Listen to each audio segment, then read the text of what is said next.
Hey, welcome to musicmastery.net. Once again, I am James, and we're going to be talking today about why you need to stop doing music. So, first of all, don't stop doing music. We need your art.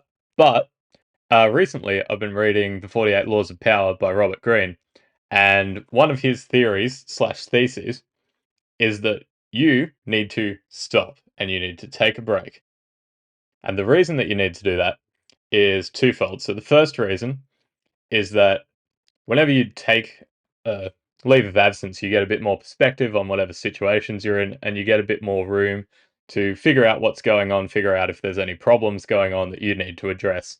And it just gives you a bit more headspace to do that. So if you're coming up against the exact same roadblock in your career, what you need to do is you just need to take a step back for a week, a month, a year, however long it takes, and just figure it out, come back fresh, and go from there. But the other reason, which is from the book, is that you want to create a sense of mystery and, this really sense of, oh, I need to, pay attention to this because it might not stay the same and it might change in the next week, the next month, the next year. And you, as a musician in the modern age, part of your goal is you just want to get attention at all costs. Right? Maybe not all costs, but without being a sellout and without being an idiot, you want to get attention. And one of the easiest ways that you can do that, and you see this being done a lot in the, last maybe 3, 4, 5 years with social media, is people make apology videos and they make "I'm quitting YouTube" whatever videos, and then they quit for about a week, and then they say, "Actually, oh, I miss it so much. Oh, I'm gonna come back, but it's gonna be completely different." And then it's like 5, 10% different.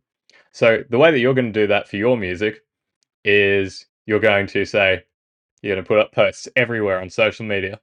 I'm done. Last performance ever is at XYZ place, XYZ date, XYZ time. Be there. There will not be another one. And everyone will show up to that gig because they'll be like, why? Why on earth is he stopping? He's so good. And so then you don't actually stop. You do that gig. All right, let's pretend that that's your New Year's Eve gig this year. So you do your New Year's Eve gig, and then you say, that's it. And then you take the month of January off, write more songs, make more music, join the Musician Success Academy, learn literally everything. And then you come back and you say, you know what? I know I said that would be my last gig, but since I've been taking all this time off, I've had so much time to write these songs. I'm releasing an album. Here's the EP launch. I'm going to perform one more time. And then you do that performance, and then you say, okay, well, from now on, it's only original music. And then you do your original music for a bit. And you can cycle off of this I'm leaving music, I've stopped doing music for like multiple months before you say, you know what, I miss it too much, I'm coming back. Now, a little caveat with this whole thing is that you can't do this like more than maybe once every 2 years. If you do it more than that, then everyone's just going to be like the boy who cried wolf. But your absence is actually a really nice way of, getting people to care more about you. Another thing that people are doing along this vein is by taking your music off of Spotify, you become more memorable than the artists who have their music on Spotify. So there's been a recent trend of people going from Spotify, taking all their songs off, and only putting their music on Apple Music. All right, and there's a number of names that I can think of that have done this.